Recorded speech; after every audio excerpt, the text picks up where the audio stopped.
How's it going? Today's story is called Vacation in a Room You Can't Leave Until You Have X by the artist Ohira Sensei. This one is pretty simple. So there's a program where two people enter a room and they can't leave until one condition is met, and that is having X.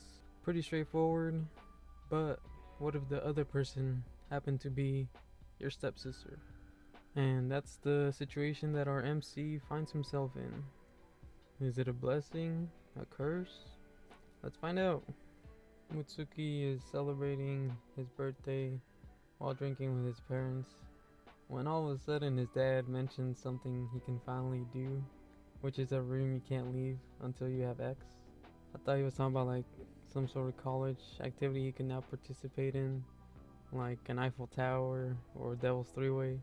That's when his stepsister Tomo walks in. Good Lord, have mercy. Again, just a stepsister. Emphasis on step.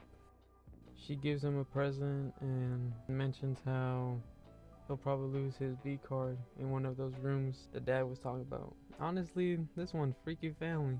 Just talking about stuff like that out in the open. But anyways, Mutsuki gets a letter saying that his partner has been selected. As he barges in through the door, he is suddenly surprised to find his older stepsister Tomo. There must be some mistake, he thinks to himself, but in the world of manga, there's no such thing as mistakes, as you will learn, my young grasshopper. As they sit down to discuss the situation, we learn that Tomo hasn't had a vacation in 7 years. Mutsuki decides that he's gonna ask the people in charge to let them out, but Tomo says no need, because there's an official way to get out, so why not get started? Oh my gosh, she's a freak. I mean, she's a patriot. Yeah, she's a patriot. Dedicated to her country. Also, she really likes bananas. I mean, golly. Even though she initiated, she isn't gonna go all the way. Only gonna stick to hand stuff. Because she wants to milk this thing. No pun intended. This is basically her chance to have a vacation. After all those years of constantly working, everything will be provided to them as long as they stay in the room. And so their BDSM lifestyle begins. She manhandles him at night while enjoying wine and filet mignon in the daytime. But it's tasteful BDSM. It's not overbearing, it's just enough to dip your toes in the water. I mean, who wouldn't want to be manhandled by someone like Tomo? Come on, let's be real. There is one scene in the bathroom while they're showering where she lets him use her back door, and I'm like, come on, really? That doesn't count? That doesn't count? How? I'm putting a yellow card, I ain't gonna lie. After 3 days of action, Mitsuki says that they should just do it so Tomo can go back to her work. But Tomo catches his bluff and says that they should just pound on the door and ask them to let them out.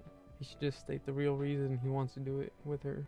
I wasn't surprised when Mitsuki was like, I want to do it just because I want to do it. Because I mean, look at her. And so they do it all throughout the night until morning. A lot of great action with even some touching drawings where they hold hands in between the panels. They're back out in the street and Mitsuki's asking her if her job will be mad at her for missing so many days.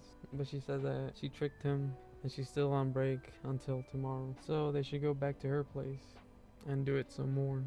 Wow, wow, wow. Really good short story. After counting the numbers, I gotta give this a 7.2 out of 10. Tomo really carried this story. She's gotta be in the Hall of Fame. Go, take a look at it for yourself and take care.